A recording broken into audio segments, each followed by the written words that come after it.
What's up, everybody? In today's video I am going to be attempting to make one of the new Titans that was in Godzilla Dominion.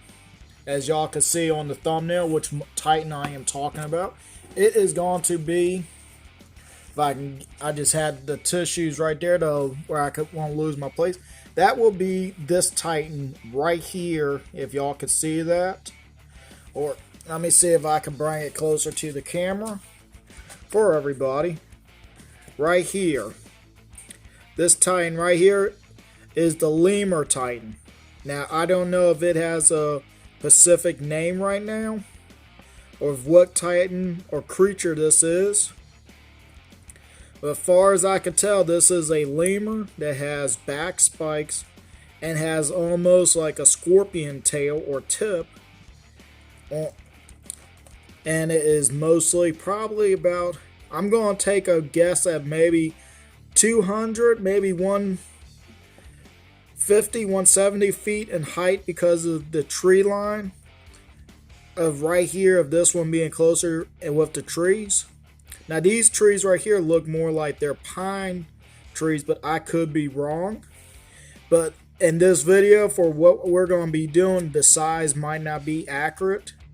But since we don't know how large this monster really is, I am just going to take a wild guess. So now I'm going, but yeah, this is from Godzilla Dominion. Great comic. If y'all want me to do a review of the book, of this book, or Kingdom of Kong, let me know in the comments and I'll do a review of the books and some other stuff. But yeah, let's go on and get started. Nope, I moved the camera too far. Now for this video, we are going to need, of course, a lemur. This is the only lemur I have. I kind of wish I could have found a little bit taller one. But you gotta work with what you got, and I think this one will work in kind of good scaling. So we have our lemur. Let me see if I can get my camera back to where it's supposed to be at for this. There we go.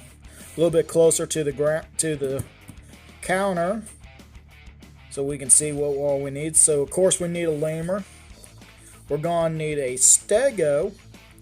Now, mostly you don't have to use this exact stego I have in my hand, but I'm using this one because the back plate's right here, and then the front works about right for this size. And we're going to need one more thing. Well, we're going to need two things, and that is milliput 2-part epoxy to do for the tail, and a little bit more, because I'm going to try to, if I put that stuff on this tail right now, it's going to pull the tail down where it's like this because of the weight. So we're going to have to adjust some parts here. And of course the head, as it's just facing sideways, I'm going to get the head to face forwards. So it'll be a little bit better facing something else instead. But right here it looks more closer to that picture that I just showed y'all of the one sitting on the cliff. Oh, I dropped it. Didn't mean to do that. Alright, so the last thing we are going to need is something that y'all probably was not expecting. But we are going to need a bat. And if y'all don't know what we need from the bat, and that is the ears. As if y'all look closely enough to that picture, or if you have the book, or look it up, if you notice the ears do not look like the ears on here. They're more bat-like, being pointy, and being like on the side here where you can see inside of it, instead just being regularly like kind of ears like this. Is on the head of that lemur with the head sideways, you can still see inside the ear just like you can do on this bat, with the ear showing the inside of it.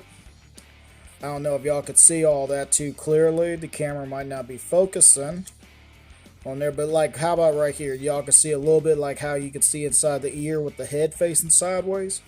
That's mostly what we're going to need. So let's go on and try and get started, shall we? Alright, I gotten the tail piece on, and I did turn the head like I said I was going to do, but it was a little bit difficult to do. So I have to remove the head and just put clay right here for the neck. I think I did a pretty good job trying to get it back into like the right shape. Hopefully I did. Just, when I cut the spot right here to pull the head out to strain it, it was not working right, so I had to fill the neck up with clay and putting the head where I wanted it.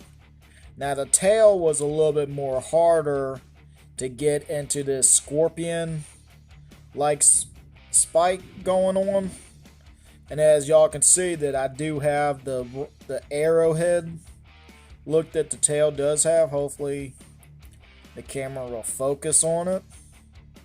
As y'all can see, it does have the little gap right here, all four sides. All I did was just put the milliput clay right here, made a little box, and then I just took the Dremel tool and kind of sanded it, dremeled it out some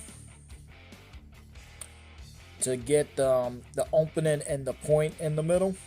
So now we're going to move on to the back spikes and the ears. And like I said at the beginning, you're going to need a stego for the back plates or spikes, and a bat for the ears. Now, like I said at the beginning, this bat was a Halloween one that had the little suction cup right there where you could put it on the walls and stuff.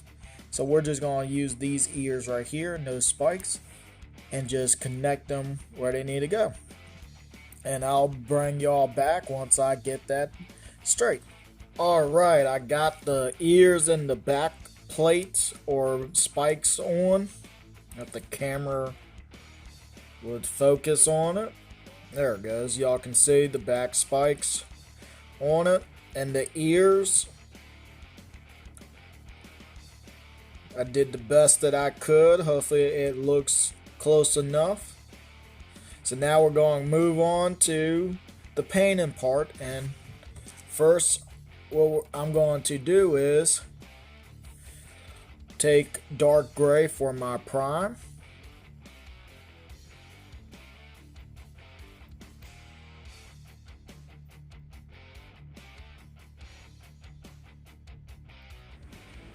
Alright, I gotten it all primed up. Now we're going to work on our main color, and that is the white part or grayish white. And what I'm using for that is antique white and a light gray color, or if y'all can see the name right here, type of gray, but this is just a lighter gray.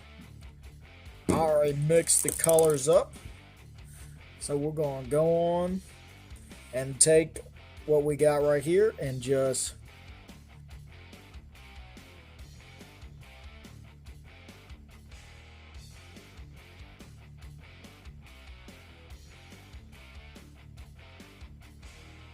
Alright, I'm sorry that I did not go on and put the footage up about me doing the stripes on the tail. I was going to do that, but trying to paint the stripes on the tail and around the eyes and nose was a little bit difficult in front of the camera. I kept moving it and pulling it out of frame. That's why I didn't record that or show y'all that, because I did try to record it, but it was not looking too good. But the tail did stripes I tried to match up with what is in the book and right here on the tip of the tail, and the eyes and around the eyes and everything, even the little spot on the head, and going behind the head, this little spot right here, this big stripe, my bad. Now the eyes are just yellow. I was gonna add a little pupil in there, but it's too small of an eye to try that, but in the book it doesn't show a pupil, so I left that alone because of one, the size of the figure and being more closer to the book. Now I'm going to move on to doing the back plates or back spikes. Now what I'm using for that is antique white, caramel to mostly make a bone-like color, and then I added a little bit of gold to it. If you want to know what type of brands, it's right here, Apple Barrel, and right here, Fake Art. I don't know, I can't really read that too well with the light reflecting off of it, but those are the colors that I used. So go on and do his little back spikes.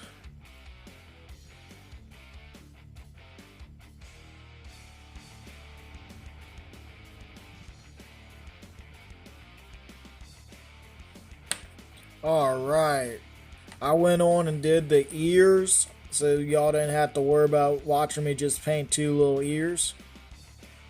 But that is mostly all we have to do to this little guy. Well, I'm saying little guy because how small the figure is, but if this was in the monster, if this was in a movie, this would have been huge, probably.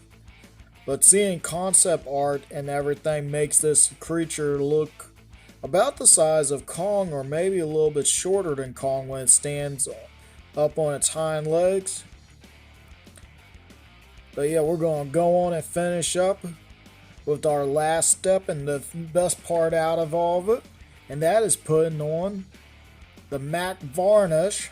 And I use a brush just like this just to brush the matte varnish on.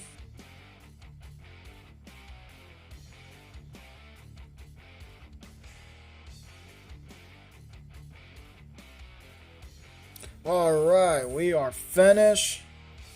We have our Titan Lemur that was in Godzilla Dominion.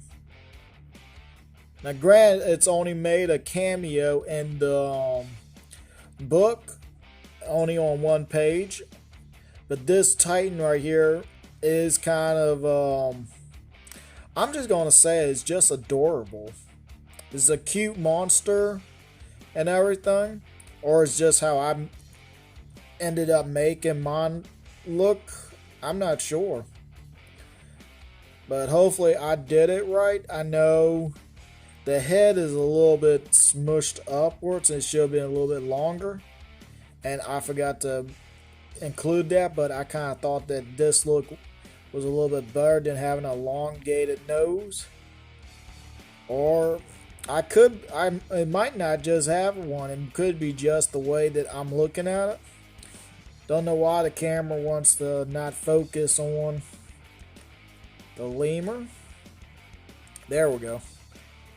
But yeah, I think I did a pretty good job on him. I do like that that the back plates right here was not black like the stripes. It gave it a little bit more color rated, and I kind of enjoy that. Nope, I did not mean to drop it. But at least nothing broke. Especially on the tip of that tail right there. That's the one thing about working with clay. You gotta be really careful. But hopefully y'all enjoyed the video. And if you followed along, I hope y'all enjoy y'all's Titan Lemur. I do not know the actual name for this monster, so that's why I keep calling it Titan Lemur. But once there's a name for it, I'll make sure to change the title of the video. It's just will make it a little bit better. Unless y'all know what somebody out there knows the name of it, let me know. But yeah, I hope everybody enjoyed the video. Like, share, comment, and subscribe. And I will see y'all next time.